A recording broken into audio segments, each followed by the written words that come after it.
तरड़ुआ रहा है जन्म भर मगर कर कसा नार ना मिले। लेकिन आज के समय में चरित्रहीन मेहरारू मत मिले तो ज्यादा बढ़िया बात। व्यक्ति कौन है आप लोग जानते हैं? कौन?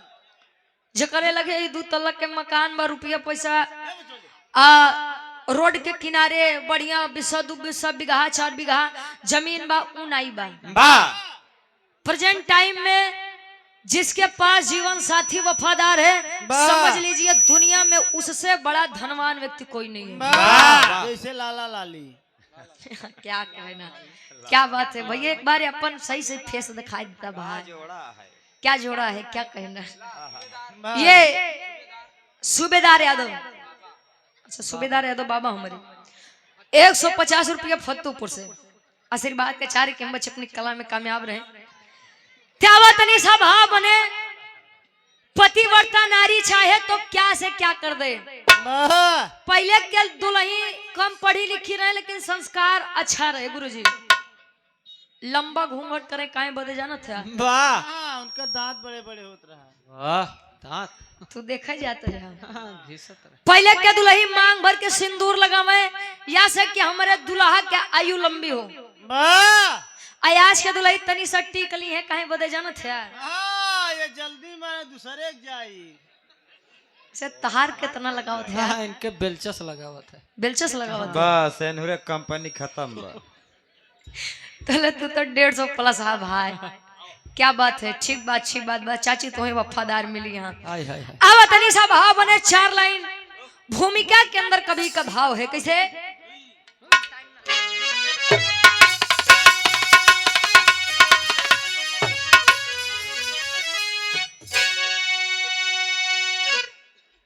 गरिमा सतियों की गर्दिश में जब जब फंसी,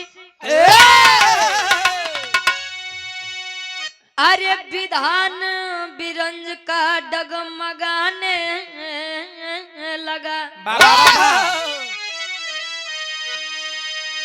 तेज पतिव्रता ने जब दिखाई दिया तो नियम प्रकृति का डगमगाने लगा। अनसुईया की बहन जाल पाजी रही,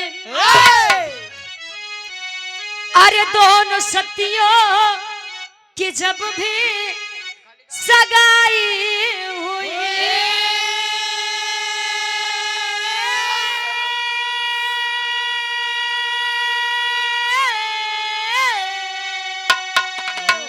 अत्रि मुनि संग अनसुईया आई भवन, कौशिक संग जाल पाके विदाई हुई।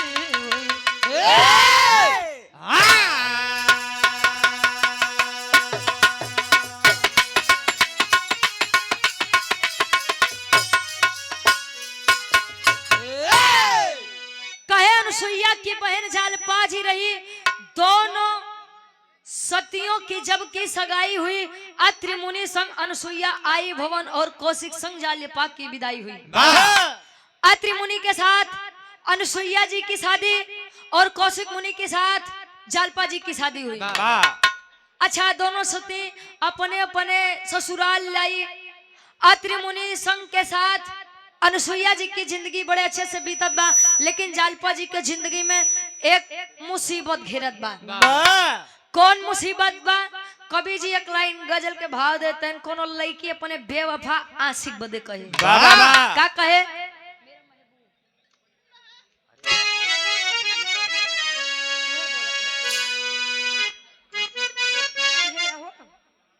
डॉक्टर प्रदीप यादव फतेहपुर से हमारे गार्जियन जी है। 100 रुपए का सम्मान, बहुत बहुत धन्यवाद। आशीर्वाद के 4 के बच्चे अपनी कला में कामयाब रहे। आओ गुरुजी लड़कियां कहे।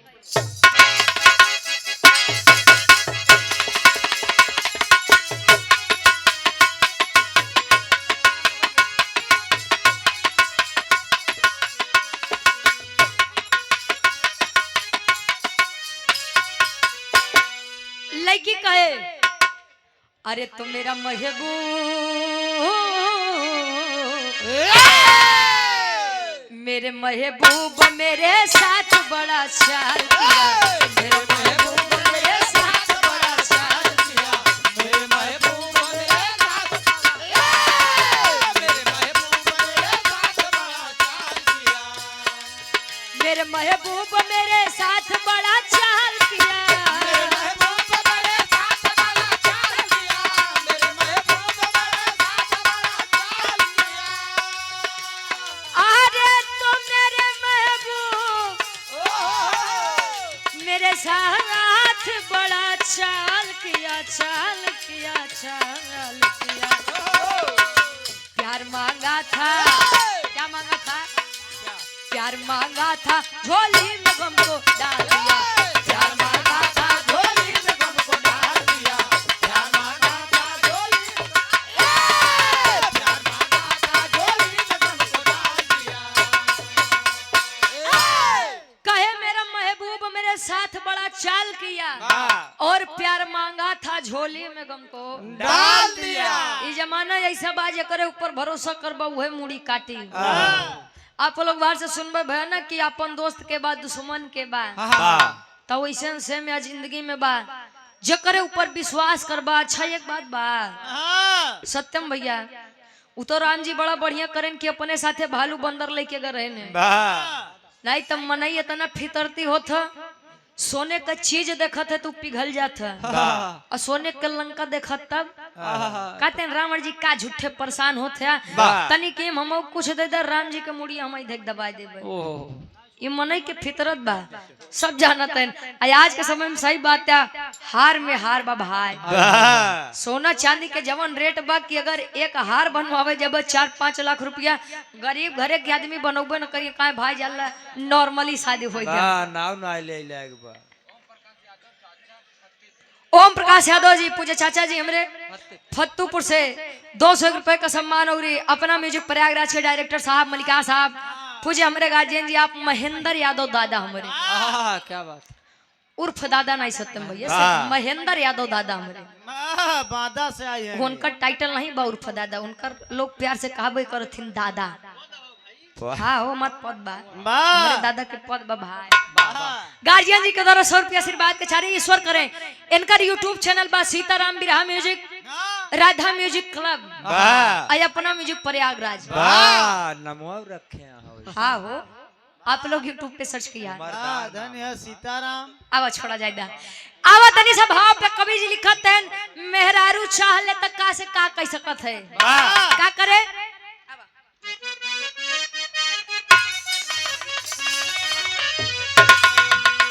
अरे तो नारी रूप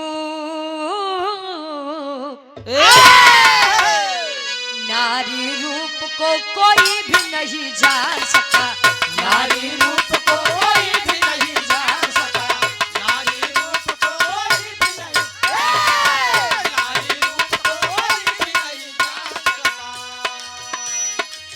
नारी रूप को कोई भी नहीं जान सका, नारी रूप को कोई भी नहीं जान सका, नारी रूप को कोई भी नहीं जान सका, नारी रूप को कोई भी नहीं जान सका। अरे तो नारी रूप को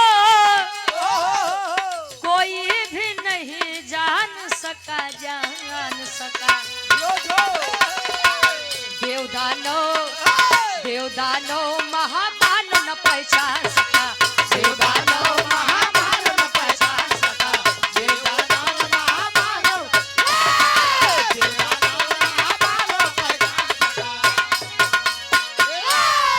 कहे नारी रूप को कोई भी नहीं जान सका, देवदानो महामानव, देवदानो महामानव ना पहचान सका। मेहरारू चाहले तब बीती बात कहूँ भी जोड़ सकत हम, मेहरारू चाहिले तब केतनो निक रिश्ता बहु बिना नाश करे मानी नहीं, एक के मान ले जाए आप लोग। जले मेहरारू के तारीफ कर तले दुल्हा दुल्ही के बने जोने दिन कोनो दुल्हा अपने दुल्ही के सामने दूसरे के तारीफ करी तो दुल्ही कही आया समझ के खियाई तो हम खाना आए तो हम बताई थी हम ताई ई या नारी कब कहाँ का कह दे कहीं त्रिया चरित्र दैवो न जाना। मेहरारू के गुण तो भगवानों नहीं समझ पाए ना, आप लोग तो बहरहाल इंसान है। गुण हाँ हो चरित्र उनकर। कहानी का एकर बा कैसे बा कभी जी लेते हैं आवा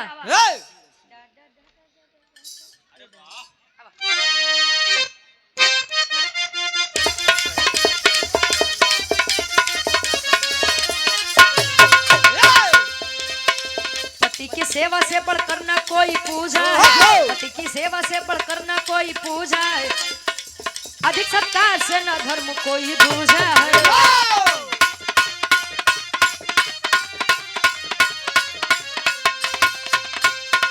गई ससुराल जाल पा गजब संयोग हुआ, गई ससुराल जाल पा गजब संयोग हुआ, पति कौशिक मुनि को पुष्टि वाला रोग हुआ।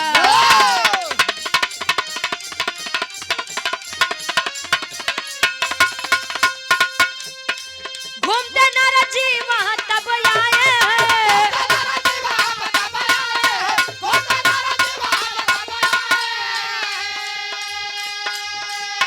घूमते नारद जी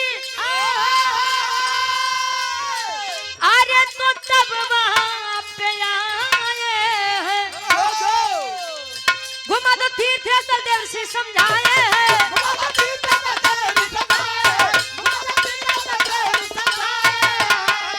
अरे तो घुमा दो तीर्थ स्थल देवर्षि समझाए हैं। कहानी के तो नहीं समझला।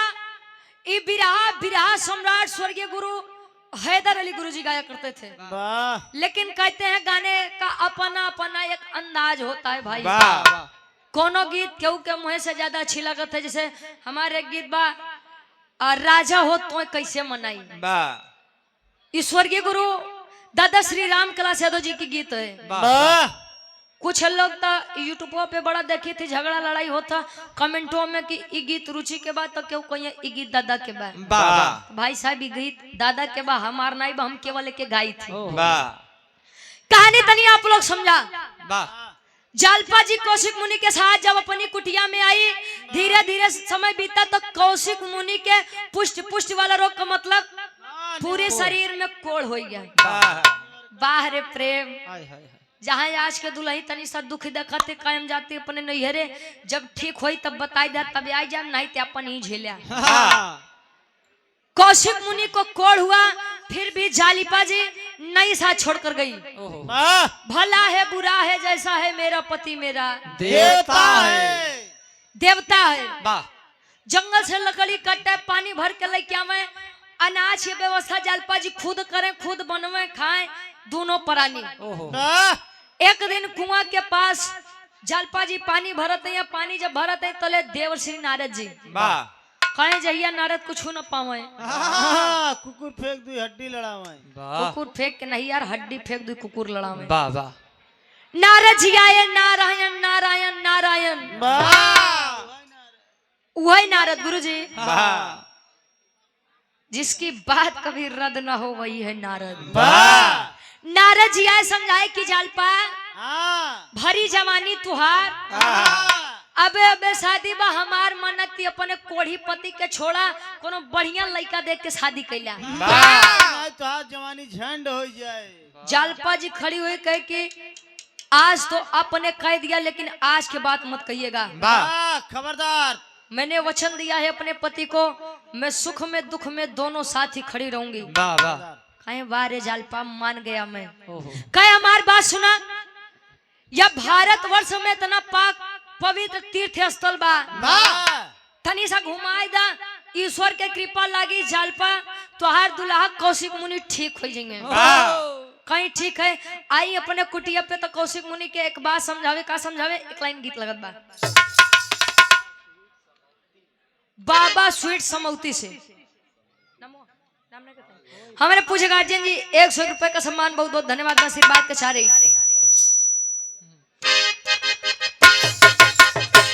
क्या बात है, ऐसे ये मकुल की पुरान बात। अब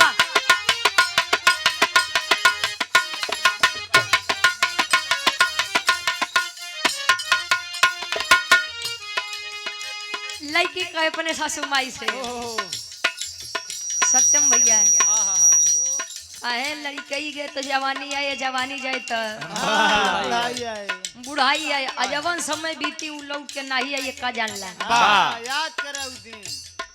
हाँ दुल्ही कहे यानी पतोहिया कहे अपने सासू माई से का कहे ए बूढ़ा जुल्फी कटाइला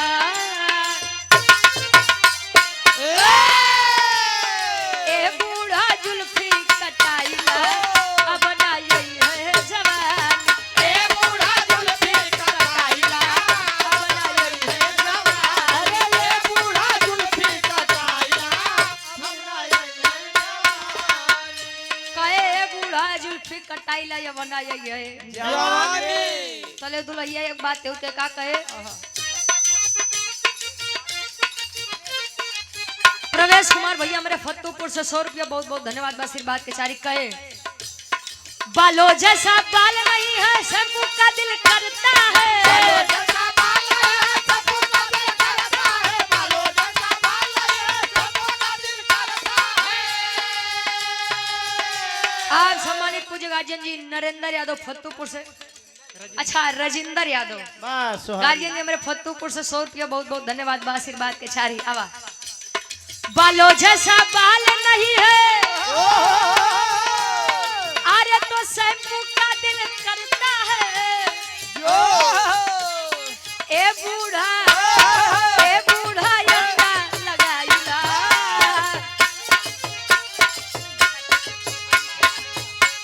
ए बूढ़ा यंदा लगाइला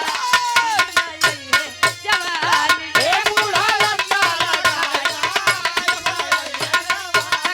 ए बूढ़ा लंगा लगाया वाह लेकिन कवि जी भाव लिखत है नारद मुनि की बात सुन करके आई है जालपा अपने पति कौशिक मुनि के पास कौशिक मुनि के पास आई तले हाथ जोड़ के अपने पति परमेश्वर से एक बात है का कहे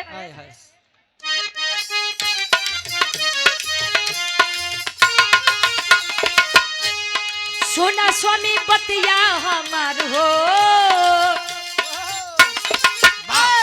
सोना स्वामी बतिया हमार हो चला तीरथ करे के सुना कभी बतिया हमार हो चला तीरथ करे अरे सुना कभी बतिया हमारो चला तीरथ करे कहे चल चल के दीदार करा हरि के भजनिया दीदार करा हरि के चरनिया दीदार करा हरि के भजनिया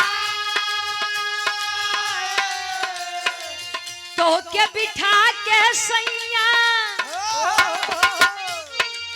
तो के बिठा के सैया लई चलब कनिया तो के बिठा के सैया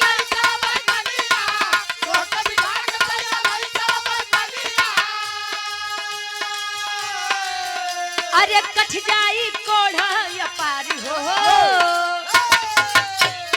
कठ जाई कोढ़ा या पार हो चला तीरथ करे के या पार हो अरे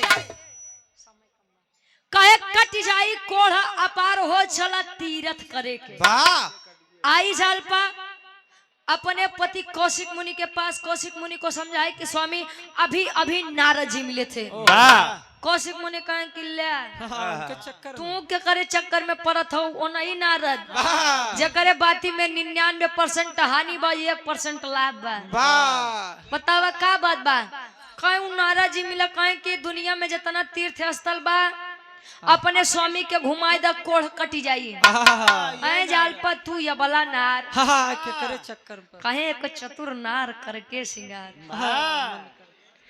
मेरे मन के द्वार कहे कि जालपा तू या बला नार मैं तुम्हारा पति हूँ और तुम मुझे कैसे लेके चल सकती हो कहे स्वामी पतिवर्ता नारी है वो आपका ठीक करे बोले हम कुछ भी करब अच्छा चली है अबला नारी बेचारी जालपा अपने पति कौशिक मुनि को लेकर के आई है बद्रीनाथ केदारनाथ काशी रामेश्वरम जब को तो कुछ नहीं बहुत आई गए आपके प्रयागराज में धर्मराज भैया मेरे नुकुलपुर से अच्छा इनकर फरमाइश बार राजा हो तो कैसे हाँ, मनाई हाँ, वाह। तबे ठीक तो बा हम सुना दे सोचे। भाई बिराओ सुना दे नहीं तो आयोजक साहब कहिए इतना दूर बोला कोनो मतलब ही नहीं वाह आशीर्वाद कछारी 200 रुपए का सम्मान है और ये आप सम्मानित इनो फरमाइश हुए बा हाँ, एक ही। नप्पू यादव बीडीसी रुकनोपुर से राजा हो तो कैसे मनाई नो कोई फरमाइश मनवा देते भाई 50 रुपया आशीर्वाद कछारी के मछे अपनी कला में कामयाब रहे। अच्छा चली है प्रयागराज जब आई प्रयागराज में भी कुछ नहीं हुआ वाह बड़का बाबू हाँ, हाँ, बहुत पिंडा पारा था तू लोग वाह प्रयागराज में जब कुछ नहीं भवा हाँ तल लगे कौशिक मुनि गुसिया जालपा के ऊपर हाय, हाय, हाय। तो के कहा तरह कहे जालपा तो कहात रहे भूखे पियासे बतावा तू कहाँ कहाँ लेके हमका टहरबो वाह तोहार दिमाग खराब हो गया विजयनाथ यादव जी बिल्डिंग मटेरियल हमारे गार्जियन जी 100 रुपया आशीर्वाद के छारी कहे कि कहाँ कहाँ लेके चलबू वाह जालपा कहे स्वामी कुल तो देख ले लेकिन अबे एक धाम बचा बा वाह कवन धाम अमरनाथ वाह वाह चली है लेकर के भूखी प्यासी वह जालपा अपने पति को अमरनाथ की तरफ अमरनाथ धाम में जब पहुंची तो गेट के बाहर दरवाजे के बाहर ही कहे स्वामी कोढ़े आदमी जहाँ जाता 150 ग्राम कोढ़े चुगावत है यार हाय, हाय, हाय। जे तुम्हें देखत बा सबके घिन छूटत बा एक काम करा यार से नमस्ते प्रणाम करा वाह वाह मछली भन बनाते हैं, एक काम करा कहे एक काम करे यार से नमस्ते प्रणाम कह के जवन दिक्कत बा बतावा आओ चला कौशिक मुनि कहें जालपा पागल हो गई हो वाह जब इतनी दूरिया जाएगी तब बिना ये अंदर जाए हम हाँ माना अंदर जाए मानव बनाई हम वाह तले करत हम का एक लाइन गीत लगत बा आई गीत से निरहुआ जी वाह बड़ा वायरल भय आई ऐसा वायरल हो गए कि अबे वायरल है वाह कोनो दुल्ही सास ससुर अब पतोहू आहा। बैठ के विचार करत हैं का विचार करे वाह। कि निरहुआ जी गाए कैसे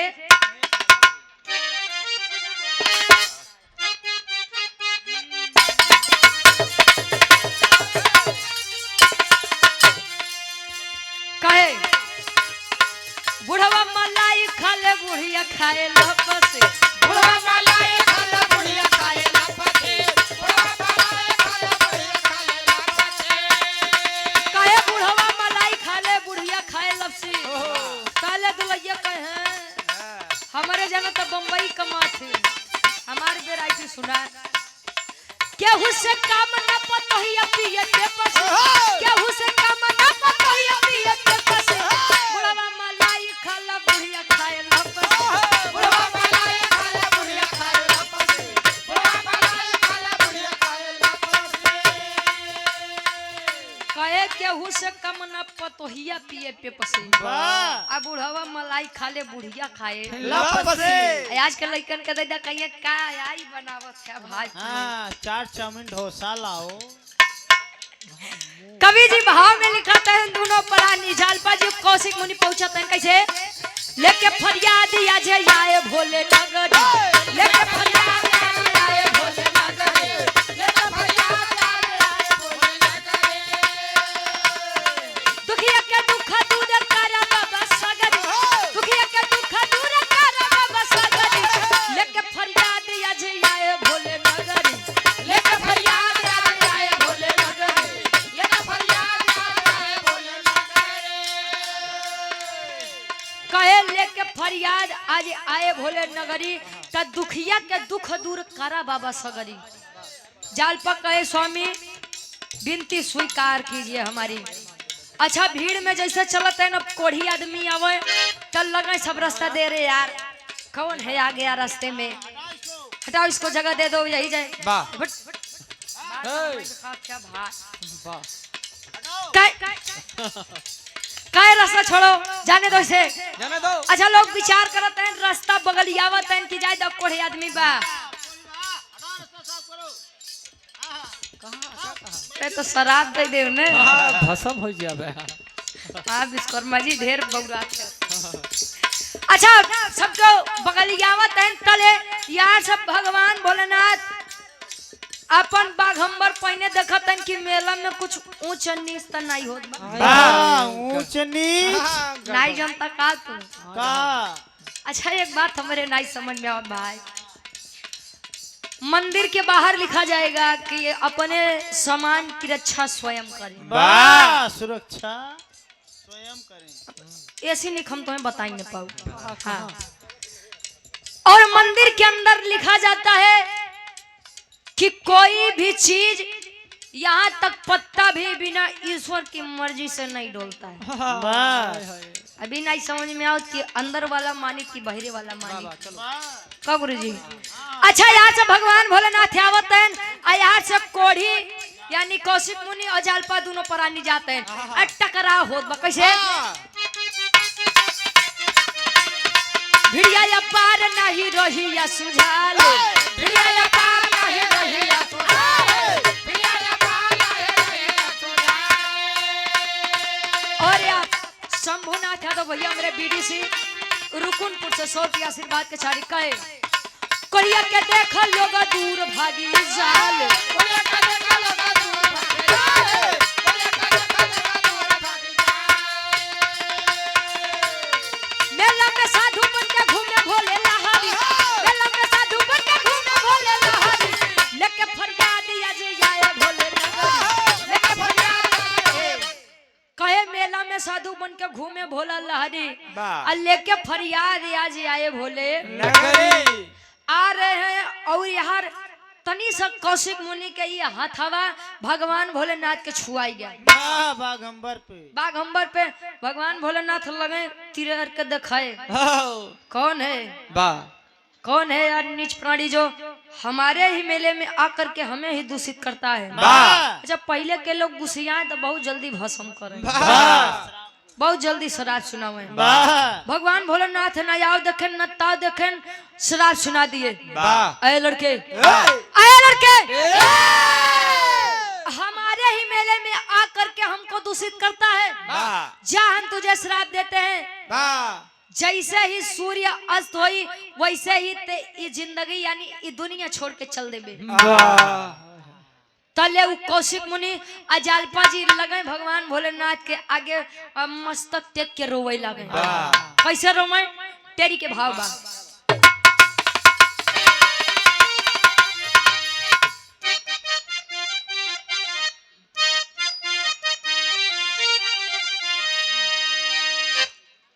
अरे तो मन की आशा पर पानी फिर गया, अरे तो मन की आशा पर पानी,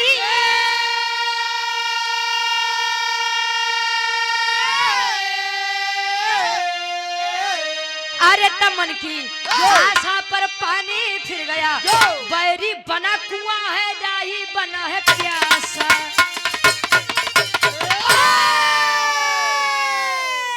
कहे बैरी बना कुआं है डाही बना है प्यासा, मन की आशा पर पानी फिर गया। अभी आप लोग सोचिए कि जिसके पास हम उम्मीद लेकर जाएं और वही हमारे खिलाफ हो जाए तो हमारे ऊपर क्या बीतेगी। जालपा जी कर लगे कौशिक मुनि मर गुसिया के देखे लगे, कहीं जालपा तुम्हें कहत रहे नरदा के बात मत माना। अरे नरदा, अरे नरदा ओकर बात मत माना। अरे न माने हो तू तो कम से कम कौशिक मुनि जियत तो होते तोरे मांगी सिंदूर तो बचा रहता है। जालपा जी कहीं अब स्वामी तू गलते बोलत है यार। हम जब कहत रहे कि भैरवे से नमस्ते प्रणाम करा दुख दुविधा बतावा चला, तब तो बड़का ही अंदर जवासा रहा। अब शराब पाई गया तो नारद जी हमका गरियावत है यार। कहे न रे जालपा ले ले भैया, वो नहीं दे दे भैया, अरे उनका देबा हम ही देंगे नमो हम ही बोल। विश्वनाथ शंभुनाथ यादव बीडीसी भैया के आप छोटे भाई हैं, बहुत बहुत धन्यवाद भैया। 50 रुपया आशीर्वाद के चारे रुकुनपुर की 500 जमी से। हाँ ठीक ठीक, बहुत बहुत धन्यवाद। ए भैया अच्छा यार शराब सुनाए अजालपा जी से कौशिक मुनि कहन जालपा अभी लड़ा बड़ा मत जा कुछ करा नहीं तो तोहर कौशिक मुनि आ जाए भर में ये दुनिया छोड़ दी है। स्वामी पगला मत, कहे पगला मत।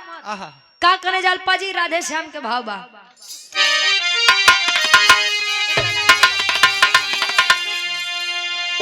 अरे कुपित हो गए शिव शंकर, फिर से अब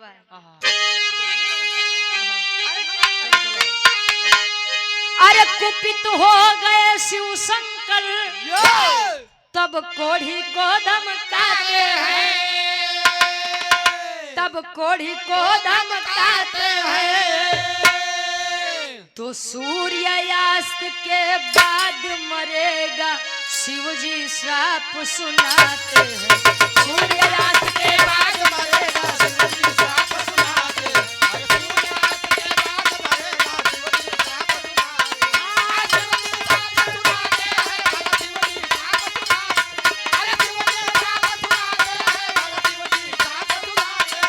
सूर्यास्त के बाद मरेगा शिव जी श्राप सुनाते हैं।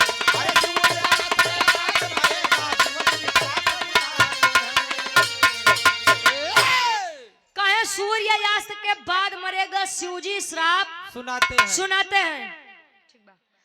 यार सुनावत है ना यार, जालपा जी दौड़ी दौड़ी भागत है कहा अनुसुईया जी के लगे। अरे 100 रुपए रामराज यादव पूजा हमारे गार्जियन जी फतुपुर से 100 रुपया बहुत बहुत धन्यवाद बा आशीर्वाद के चाह रही कहे हो जाता है उलट फेर। और रजनीश प्रधान जी हमारे मोकलपुर से प्रधान जी के द्वारा 200 रुपए का सम्मान बहुत बहुत धन्यवाद। और ये आप बुल्लू यादव नथनपुर कबूलपुर लड़की के फूफा जी गार्जियन जी के द्वारा 200 रुपए का सम्मान इस भाव का। गंगेश ग्रुप बस्ती वाले हमारे पूछे गार्जियन जी, अच्छा जेसीबी वाले, ठीक ठीक हमारे गार्जियन जी 100 रुपया आशीर्वाद के चारी कहे अनुसुईया जी के पास आई। जब अनुसुईया जी के पास आई तब लगे बैरवे से बिलाव करे दीदी कहाँ हूँ कहाँ हूँ। अनुसुईया जी निकली क्या हुआ काहे रो रही हो, सब कुशल मंगल तो है ना। कहे कुशल मंगल हो तो दीदी का करे आप लगे आई। मतलब कहे सुना हमार बात सुनावे का।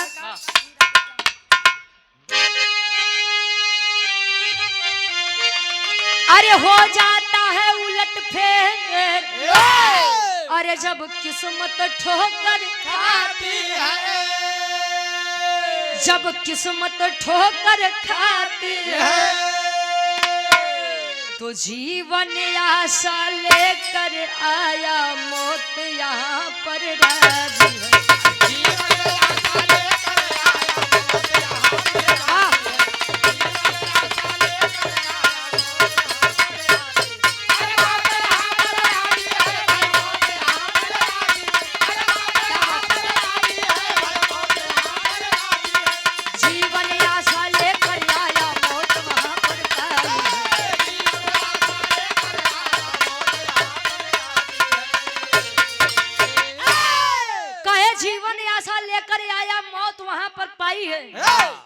बतावे दीदी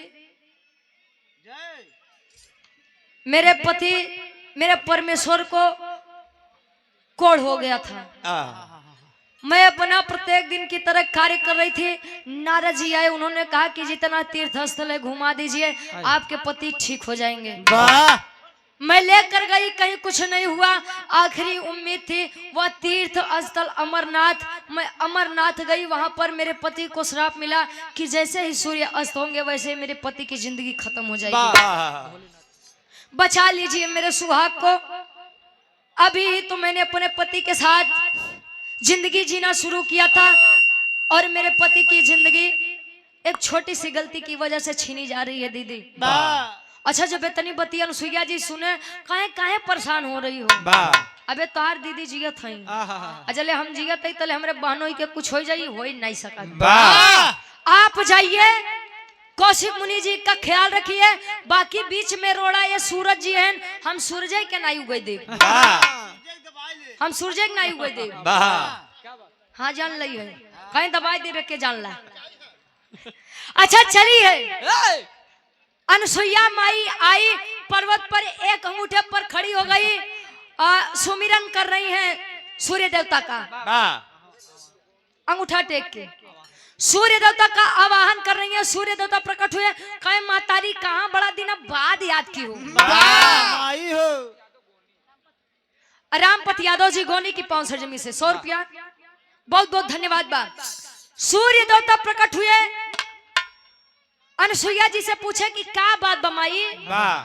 कोनो बात बका ए माई बतावा कौन बड़ा दिना से हमका याद करत हो, बड़ा बेरिया से याद करत हो। कहे सुनिए मेरी बात। वाह वाह का कहे एक लाइन गीत लगत बा स्वर्गीय गुरु रामदेव गुरु जी वाली।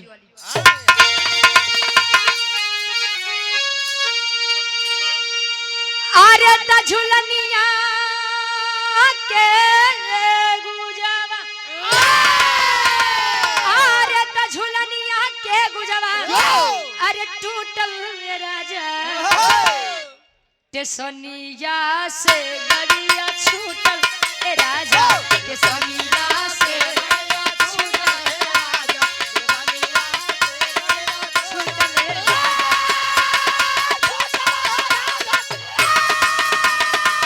क्या बात है रे जवनिया से गड़िया छूटल ए राजा, जवनिया से गड़िया छूटल ए राजा। सूर्य देवता जब आगे आए तले अनसुईया माई एक बात कहे। का कहे?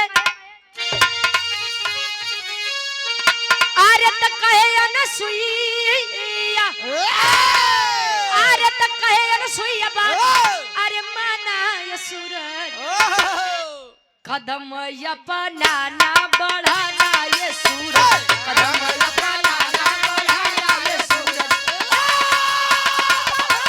क्या बात है?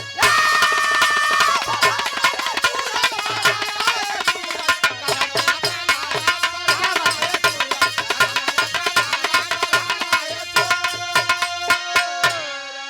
देख बात है नहीं कर देते ना भैया तोहार पैसा तू ही के मुबारक। बहुतनी दूरिया से मतलब सब आवत है दे देते हैं, तोहे बड़ा दिक्कत होत बा। कहे अनुसुईया बात माना ये सूरज, कदम अपना ना बढ़ाना ये सूरज। और आप सम्मानित रामलाल यादव भैया हमारे फतेहपुर से 100 रुपया बहुत बहुत धन्यवाद बा। आशीर्वाद के चाह रही कि हम बच्चे अपनी कला में कामयाब रहे। शंभुनाथ यादव बीडीसी साहब और 100 रुपया उनके आप भाई हैं। जले बिरहा होत बा तले कोनो फरमाइश नहीं हो, बिरहा हो जाए तब होई। ए भैया आज ही बड़का बाबू बिरहा में बहुत दिन बाद गावत है, बहुत दिन हुई। बहुत दिन बाद 2025 में गाय रहे ठंडी में, आज फिर वही गावत है। हाय हाय कहे हाँ बेटा सूरज, कहे हाँ माते बोलिए। हाय हाय हाय कहे जहाँ पर हो आप वहीं से आगे आपको नहीं जाना है। कहे बरे माई, कहे देखिए हमारे बहनोई के श्राप मिला बा कि जैसे सूर्य देवता अस्त हो वो वैसे ने जिंदगी अपन त्याग दी है, खो दी है। यानी यमराज जी आएंगे और लेकर जाएंगे, और मैं एक कदापि नहीं होने दूंगी कि मेरे रहते मेरी बहन का सुहाग छीना जाए। कहे तम माई एक जिंदगी बचाओ खातिर पूरी सृष्टि का विनाश करबू। कहे कुछ भी हो लेकिन यहाँ से आपको आगे नहीं बढ़ना है। कहे माई समझा करा बात। तले अनसुईया माई फिर से चेतावनी देते हैं सूरज देवता के। कैसे?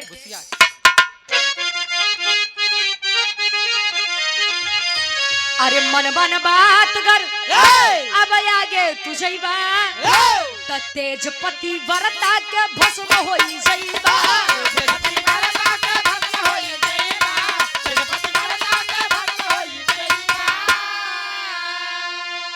अरे त फरियाद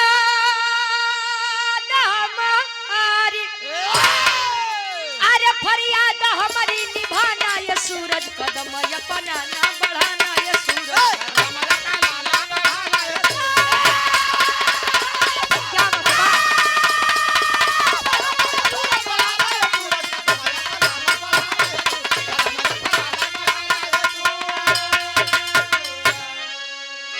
कहे मनबा न बात कर आगे तू जइबा त तेज पतिव्रता के भस्म हो जइबा। कहे अगर यार से आगे बढ़िया हमार तेज पतिव्रता के लागी त न उगय लाय रहबा नहीं अस्ते होइले न अस्ते होय लायक रहबा। तब भलाई तोर यारे में बात कि तू अस्त मते होया। वही रहा। कहे माई अब तू जान ला विश्वास कायम रखा। अब दुनिया यार से वार हो जाए ससुर, लेकिन सूरज देवता आगे नहीं बढ़िए। वाह वाह कहे नहीं बढ़िए। अच्छा धीरे धीरे समय बीतत बा। साला दोपहर के दोपहर बड़का बाबू इतना सब परेशान। दोपहर के दोपहर जब बेचारे काम लगाए रहे उन्होंने छुट्टी बदे घरे आए रहे कि अब संजा होए तनी जुड़वनिया होए त जाई काम बदे, काम बदे। बिरहा वाले बेचारे एकदम परेशान परेशान कैसो संजा होए हम सब जाइए अपने घरे। अच्छा यार, धीरे धीरे पता लागत बा तीनों लोगों में हाहाकार मचने लगा कि ससुरी रात काहे नहीं होत बा। अच्छा, ब्रह्मा विष्णु जी पहुंचे, भगवान शंकर जी लगे जब पता लगा कि श्राप के कारण होत बा। कहे नाथ देवता हाँ प्रभुनाथ सृष्टि के विनाश मते करा, आय हाय हाय नहीं तो जान लो बड़ी दिक्कत हो जाएगी। ओ हो हाँ कहे मत कर नहीं तो सृष्टि के विनाश हो जाई। कहे मतलब कि तू श्राप सुनाए रहा कि सूर्य देवता अस्त हो तो कोढ़िया मर जाई, तब से अबे पृथ्वी पर रहते नहीं भाई। आय हाय हाय कई दिन ऐसे चली, श्राप अपन वापस लेला। कहे देखा भाई श्राप वापस नहीं होई, उल्टा एक काम करत है श्राप वे उल्टा कह देत है। मतलब कहे सुनो बताओ तई विराह के आखिरी तरज लगत बा। शिव कुमार यादव जी पूजा हमारे चाचा जी फतुपुर से 100 रुपया बहुत बहुत धन्यवाद। कोनो दुल्ही अपने सैया जी से कहे का कहे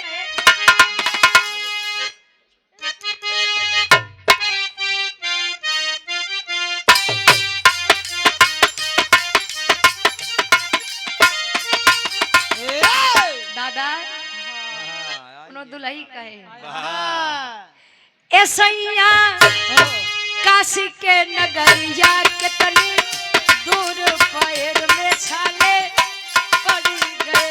सैया काशी के नगरिया के तनी दूर पैर में छाले पड़ी गए। ए सैया काशी के नगरिया के तनी दूर पैर में छाले पड़ी गए। लेकिन तीनों लोक में जब हाहाकार मचा तो सब पहुंचते हैं भगवान भोलेनाथ के लगे। तो भगवान भोलेनाथ करते हैं का करे तब व्याकुल सुर नर मुनि चले नाही, जोर कठोर काहे भइलु सती। व्याकुल सुर नर मुनि चले नाही, जोर कठोर काहे भइलु सती। व्याकुल सुर नर मुनि चले नाही, जोर कठोर काहे भइलु सती। और ये हमारे बड़े भाई विशाल यादव जी बीडी से अजोसी की पावन सर्जन में से 100 रुपया बहुत बहुत धन्यवाद। भगवान भोलेनाथ ब्रह्मा विष्णु इंद्र देवता यानी जितना देवी देवता सबके समझावत है रे मैं भोलेनाथ हूँ। ऊ मेरा रूहई के अपने आप में अगर अडिग रही तो हम वो अपने आप में अडिग रहा। कहे बना कि सूर्य देवता अस्त नहीं होंगे तो अब हम श्राप उल्टा करत है। कौन श्राप बा दुनिया में भैया धीरतिया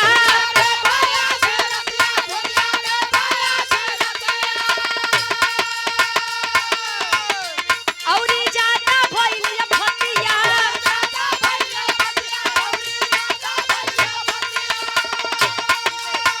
त दुनिया में भैया धीरतिया औरी ज्यादा भइल फतिया। कहे त पीछे छाती सब बहे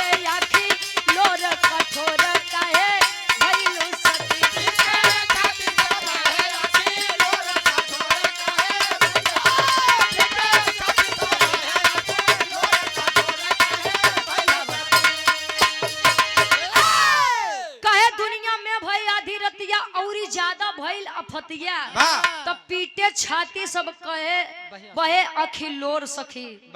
सती जी के पता चली कि अब श्राप जो नहीं रहे कि सूर्य देवता अस्त होंगे तब उमरी। अब श्राप बा कि जब तक सूर्य देवता अस्त रहेंगे वो टाइम तो निरंतर चलबे करी और वही टाइम पे कौशिक मुनि ये दुनिया छोड़ देंगे। सूर्य देवता जब निकली है तब अब भाई रात नहीं होत बा बाकी तो टाइमिया वैसे नहीं चली ना गुरुजी। और आप सम्मानित पूज्य हमारे गार्जियन जी आदरणीय आप कविंद्र नारायण यादव जी प्रधान जी हमारे पूज्य हमारे गार्जियन जी के द्वारा 500 रुपए का सम्मान बहुत बहुत धन्यवाद आशीर्वाद के चाह रहे हैं। श्राप पता चला सती अनुसुईया जी को फिर से गई सूर्य देवता के याद करत है।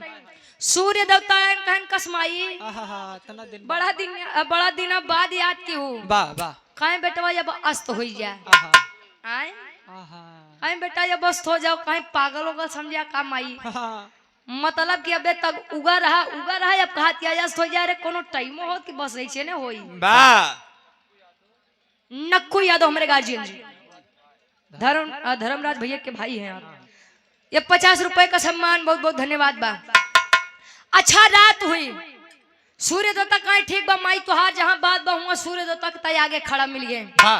रात हुई तो ऐसा लगा कि आज कोनो त्योहार बा, इतना दिना बाद रात भई। सब बढ़िया पूरी उड़ी बनाए, खाएन पियन बिस्तर लगाएन, आज तो एकदम बढ़िया से सोवा जाई। कब गुरुजी कहे आज एकदम बढ़िया से सोवा जाई। अब भाई अरे वो सोवा में थी नहीं यार, सोवा जाए मतलब। अच्छा समय बीता, 2 घंटा 4 घंटा 8 घंटा 10 घंटा 12 घंटा 14 घंटा 16 घंटा 18 घंटा 20 घंटा 22 घंटा 24 घंटा 26 28 30 बस यार 34 बस पहाड़ा तो है नहीं पढ़ावत ही है। अच्छा धीरे धीरे जब समय बीता, अब बेचारे उठ बैठ जा भाई के कितना देर सोई। अब सब हमारे मंजीत भैया जैसे थोड़ी होती। अच्छा उठ बैठे लग कर यहाँ पिरावे रे साला ये क्या हो रहा है, अभी तक रात नहीं हो, अब रात भर ससुरी तो दिन नहीं होत बा। फिर सब पहुंचे कस शंकर जी का के है उल्टो सीधा कैले अबे कुछ करवा सा है, अबे कुछ करबा। अरे मान गए भाई, पतिव्रता नारी के आगे कुछ चली ओली नहीं, कहे पति के मरल सती जनी है। सतभतरी में हरिया का जानी। वाह क्या बात है जिया, सही बात है। कहे पति के मरल सती जनी है, सतभतरी में हरिया का जाने। अब मरदा के हाथ मरदई था में कुकुरी और बिलरिया का जाने। कबड़ कबड़ ठीक बा। ये लाइन हमको बड़ा ही अच्छा लगा गुरुजी। अच्छा यार पतिव्रता नारी का तेज लगा, स्वयं शंकर जी को भी झुकना पड़ा सती अनसुईया जी के सामने। अनसुईया जी के सामने जब झुके आए मृत्यु लोक में और आशीर्वाद सुनावते हैं। का सुनावे? अब देखा नारद जी यार खेला करत है। कवन खेला बा? पापड़ के भाव बा।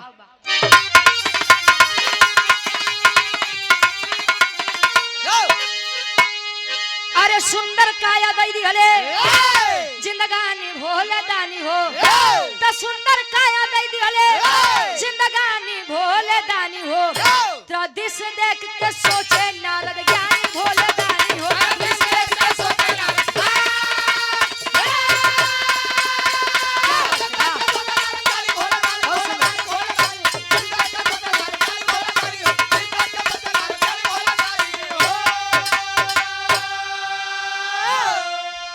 अनसुईया जैसे पतिव्रता अब कोई नहीं दिखाई हो। तब ब्रह्मानी उमा लक्ष्मी के पास नारद जी गई ले आई हो।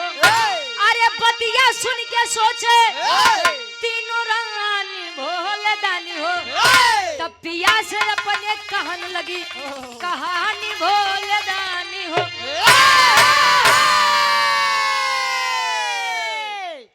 आए शंकर जी आशीर्वाद दिए कि कौशिक मुनि मान गया भाई मैं आपकी पत्नी को, और मान गया कि एक पतिव्रता नारी क्या से क्या कर सकती है। पतिव्रता नारी चाह ले तो गुरुजी जान ला सुई से समुद्र खोदी। जब चाह ले तो हाँ तो जब चाहिए तब तब। अच्छा यार आशीर्वाद लगा कि कौशिक मुनि ने अब दिन में मरेंगे ना रात्रि में मरेंगे, अब जब आपकी मृत्यु निर्धारित की है तभी आप मरेंगे। अच्छा जब इतनी बतिया कौशिक मुनि कोढ़ो ठीक हो गया, जिंदगी बच गया। नारद जी नारायण नारायण पहुंचे कहा ब्रह्मानी उमा लक्ष्मी यानी पार्वती माई सरस्वती माई और लक्ष्मी जी लगे। सती अनसुईया की जय हो, अनसुईया माई के जय हो, जय हो जय हो जय हो जय हो जय हो। कहे मान गया भाई सती अनसुईया जैसा मेहरारू केहू के नहीं बा, न बा न होए जिंदगी में। अब भाई मेहरारू जा जन्म करत है नारी न मोहे नार के रूपा नार के रूपा। मेहरारू के आदत बा कि अपने सामने केहू के तारीफ करबो तू लगे गुस्सी आई। ये लोग काठियों को सबत नहीं बर्दाश्त करते गुरुजी। पत्थरे के। अच्छा जब तीनों जनी के सामने जब तारीफ करे तो लक्ष्मी जी देखा कहा रटत है हमारे स्वामी के नाम नारायण नारायण हमारे स्वामी करबा और गुड़गान सती अनसुईया के करत है। माई जे जैसा काम करे वैसा तो नाम होबे के हाँ। कहे कैसे कहे ऐसे ही बा कि बतावा सती अनुसुईया जी के सामने है पार्वती जी का दुल्हा झुक गए मतलब कि शंकर जी घुटना टेक देहन। अब सोचा वो कितनी बड़ी नारी हुई है, सती हुई है। अब तीनों जनी से बर्दाश्त नहीं बा, तीनों जनी बोलाइन स्वामी अब तो कल लोग हमार काम करे के बाद आज फरियाई के कितनी बड़ी सती यही भेज दिए, जाइए आप परीक्षा लेकर के आइए। अच्छा तीनों जने आए, ब्राह्मण के रूप रखे। इस घर में कोई है बच्चा? अलख निरंजन।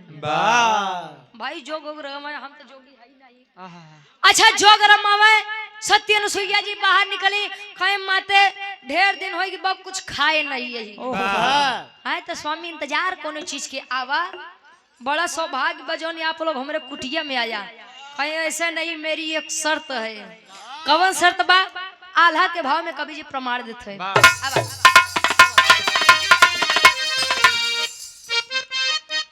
क्या बात है?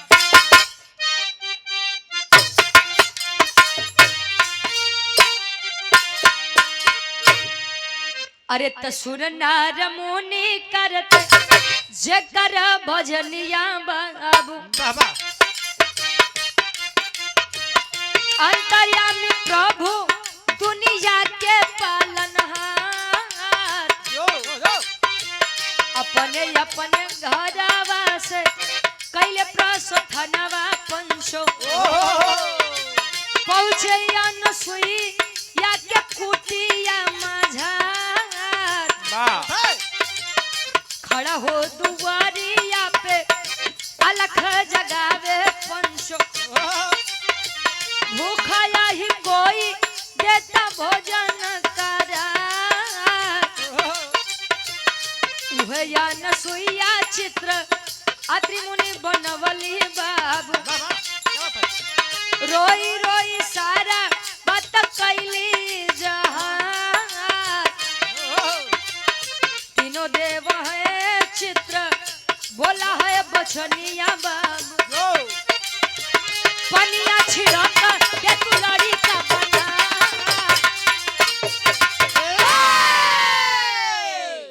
देवों ने शर्त रखी भोजन में तभी करूंगा जब आप निर्वस्त्र हो करके हम लोगों को भोजन कराएंगे। भाई सती थी अनुसुईया जी, अपने पति अपने सत्य के खिलाफ जा नहीं सकती थी, तो अपने दरवाजे से कोई भूखा चला जाए ये भी बात नहीं बर्दाश्त थी। कहे आवा स्वामी अंदर आवा। उदयराज कनौजिया जी हमरे पूज्य गार्जियन जी 200 रुपए बहुत बहुत धन्यवाद बा। अच्छा कई आप लोग अंदर आइए। तीनों देव विचार करते हैं ब्रह्मा जी विष्णु जी ए अनुसुईया जी यही इतनी जल्दी नहीं इतनी जल्दी नहीं हार मनिए भाई चला अब देखा का हुई। और आप सम्मानित विजय अच्छा विजय लाल प्रधान जी हमरे अरौला से हमरे गार्जियन जी के द्वारा ये और वाह भाई हमरे गार्जियन जी के द्वारा ये 251 रुपए का आशीर्वाद के चारी के बच्चे अपनी कला में कामयाब रहे। और आप सम्मानित जेपी यादव जी अजोसी से दूल्हे बादशाह जी क्या फूफा जी दूल्हा के फूफा हमारे गार्जियन जी के द्वारा ये 251 रुपए आशीर्वाद के चारी के बच्चे अपनी कला में कामयाब रहे। ए भैया अंदर आए तीनों देव स्थान दिया आप लोग बैठिए। और संयोग से अत्रि मुनि उस समय कुटिया में थे भी नहीं। गई अत्रि मुनि के चित्र के सामने बैठ के रोने लगी कि स्वामी निर्वस्त्र भोजन कराऊंगी तो मेरा सतीत्व भंग होगा और मैं अपने दरवाजे से किसी भूखे ब्राह्मण को जाने दूं ये मेरे धर्म के खिलाफ होगा। आप वहीं बताइए मैं क्या करूं। चित्र से आवाज आई क्यों कमंडल के पानी रखा बा कमंडल के पानी लेके जा छिड़का 2.5 महीना गदेला हो जाएंगे चाहिए जस भोजन करवाओ कोनो दिक्कत नहीं बा। जैसे अनुसुईया जी कमंडल के जल लेके निकली तो तीनों देव विचार करते हैं। अरे बाप रे बाप क्या विचार करें। अब गुरु जी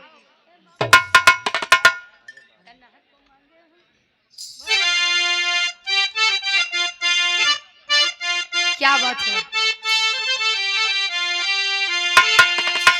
कमंडल के जल जैसे लेके सत्य अनुसुईया जी निकली तने तीनों देव अपने मुड़े के ऊपर हाथ धरत है कैसे ए बाबू अरे बाप रे बाप ए पंचो अरे बाप रे बाप तना को मांगे हम भोजनवा अरे बाप रे बाप मांगे हम भोजनवा अरे बाप रे बाप मांगे हम भोजनवा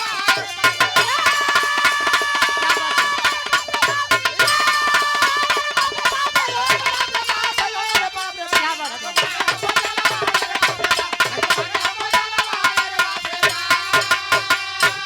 कहे अरे बाप तना को मांगे हम भोजनवा अरे बाप रे बाप कहे अरे झल में बारी करा मात बा समझ गए अवतारी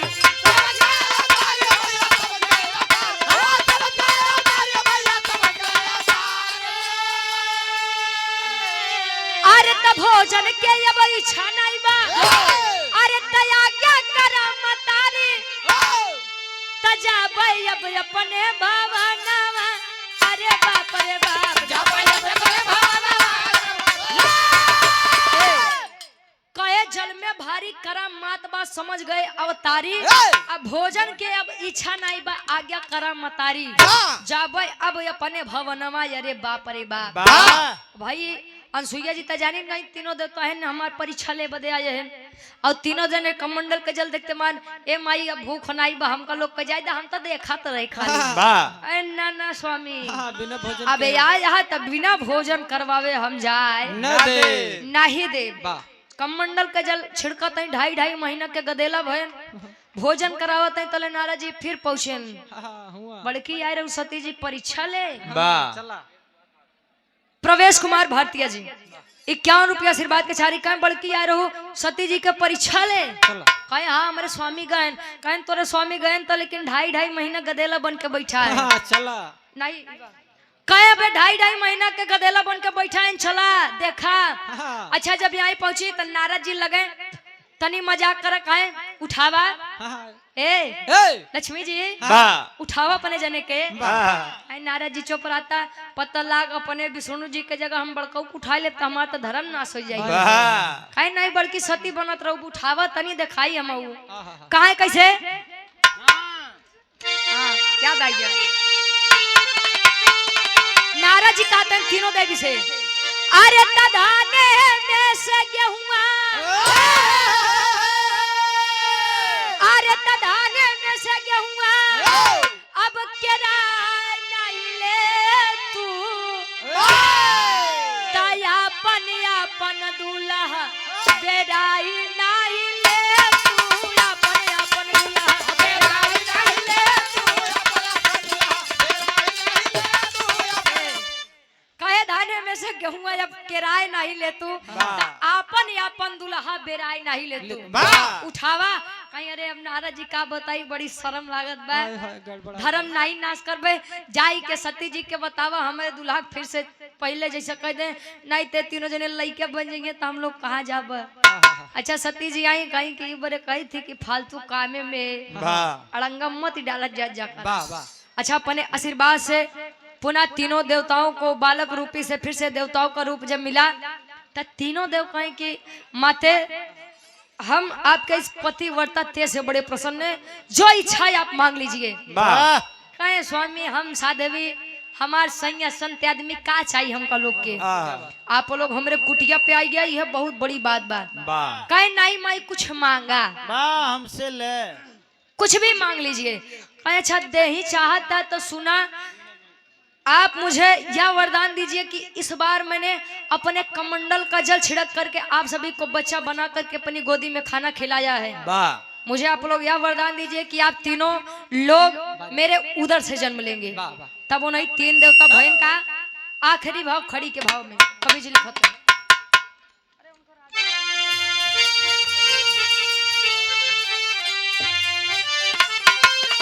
अरे तक कहे अनसुईया धन्य किस्मत अब हमारी हो गई तक कहे अनसुईया धन्य किस्मत अब हमारी हो गई तीनों देवी और देवतन के दीदार हो गई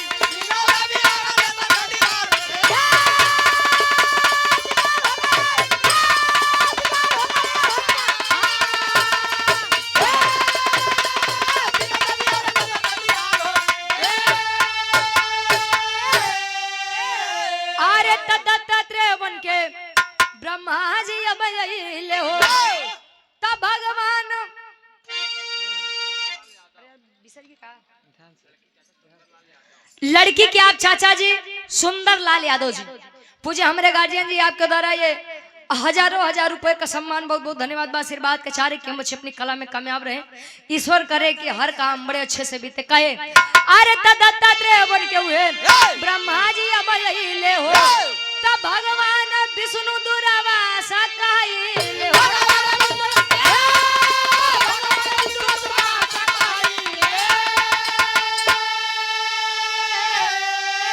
अरे त चंद्रमा भइले विष्णु अब उजियार हो गई, तीनों देवी और देवतन के दीदार हो। कहे दत्तात्रेय बन के ब्रह्मा जी तब अइले हो, तो भगवान शंकर दुर्वासा कहिले हो, तो चंद्रमा भइले विष्णु अब उजियार हो गई। वह चंद्रमा जी जकरे 6 रोग भरान गुरु जी, जेके उ श्राप मिला रहे कि बड़ा घमंड बा आपके खूबसूरती के। 6 रोग का मतलब इंग्लिश में का कहते हैं, टीबी हो जाए। हाँ, वह चंद्रमा जी जकरे 27 मेहरारू रहे, यानी दक्ष जी के 27 बिटिया बियाह कहिए गरीब। अजय से रोहिणी नक्षत्र में भगवान कन्हैया जी जन्म लिए रहे, रात्रि 12 बजे।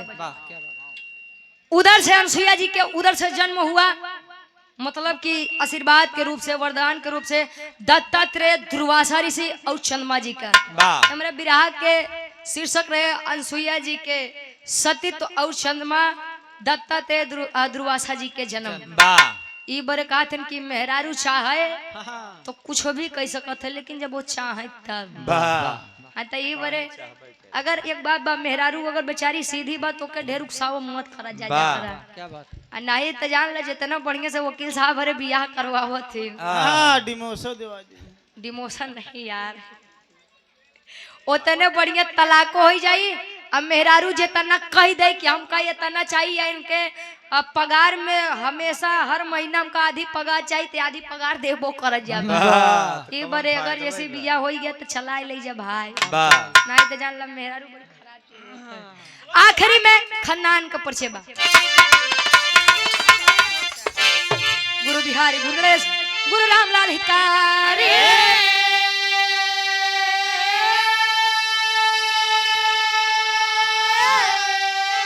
अरे स्वर्ग से चंद्रिका कवि भारत जी बने पुजारी हो।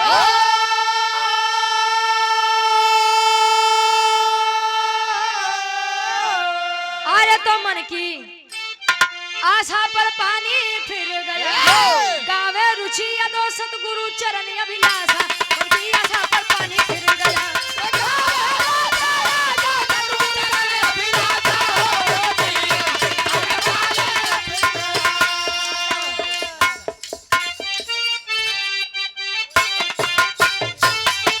लेट होगा भाई, कार्यक्रम 9 बजे के बाद।